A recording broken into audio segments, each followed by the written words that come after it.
The 1980s was a high point for monster movies.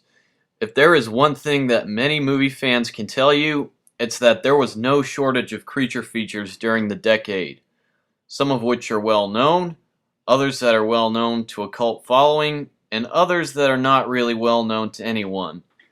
But in all honesty, Pumpkinhead is a movie that I feel is very much overlooked when it comes to 80s monster movies. It's a simple movie with a simple plot. Lance Henriksen stars in it as a humble southern store owner named Ed Harley who lives with his son, Bill. One day, when Harley's working at his store, a group of teenagers arrive on vacation because no 80s horror movie is complete without a group of obnoxious teenagers. Harley leaves his son at the store to do an errand. Soon afterward, a couple of boys start riding around on their dirt bikes and end up accidentally running over Harley's son and killing him. Harley's pissed off about this, as anybody would be, so he finds a creepy old redneck hag who supposedly has magical powers that can bring his son back to life. She tells him that she can't bring his son back, but she can help him get revenge on the teens. The legend goes that when a man does wrong to another man, the victimized man can call upon the aid of an unstoppable demon from hell called Pumpkinhead, who will rise from the ground and carry out brutal revenge and retribution upon the ones who inflicted pain and suffering upon his caller. Harley knows of the legend, having experienced Pumpkinhead's handiwork once before as a young kid. Harley makes a blood sacrifice to resurrect Pumpkinhead, forever binding his life to that of the demons. Pumpkinhead rises and begins to stalk and murder all the teenagers hiding away after the accident that killed Harley's son. While Pumpkinhead does have a few flaws, the things it gets right tend to completely overshadow those flaws. It has an amazingly creepy atmosphere with lots of tension, eerie camera work, and gritty photography. While the performances are all decent and believable, none of the characters are really that interesting with the exception of Lance Henriksen, who by this point was making a name for himself by starring in horror movies, just because he's a great actor. But the main attraction of this film, and any other monster movie, is of course the monster itself, Pumpkinhead.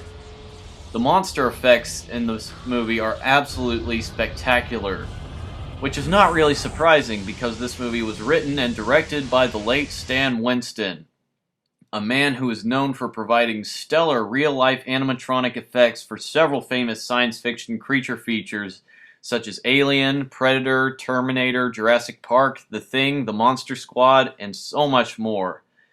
You can tell that a lot of work and care went into making Pumpkinhead as creepy and frightening as possible.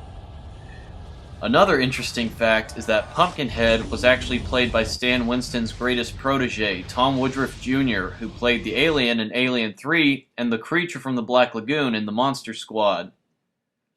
This is a pretty good monster film from the 80s. Like many others, it has a cult following, but it's not nearly as big as the fan bases of other horror movies like Halloween, Friday the 13th, Nightmare on Elm Street, or Hellraiser.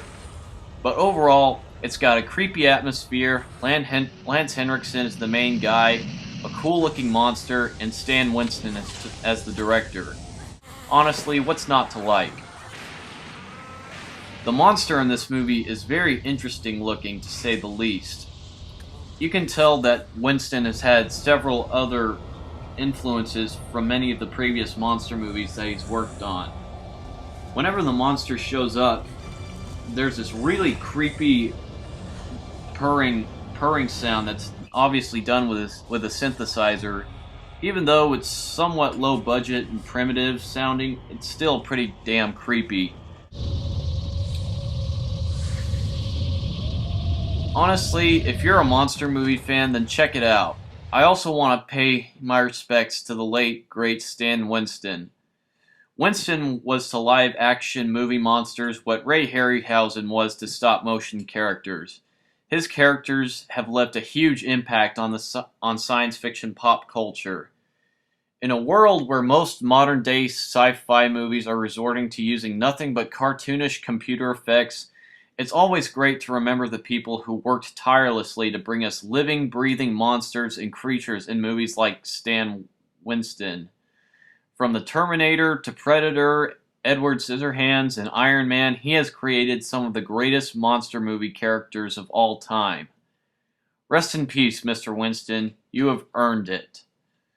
Your work is really a testament to the imagination and the hard work that goes into making movie special effects. Well, everybody, that's my fourth B Movie Theater. Thank you all for watching. Have a good day.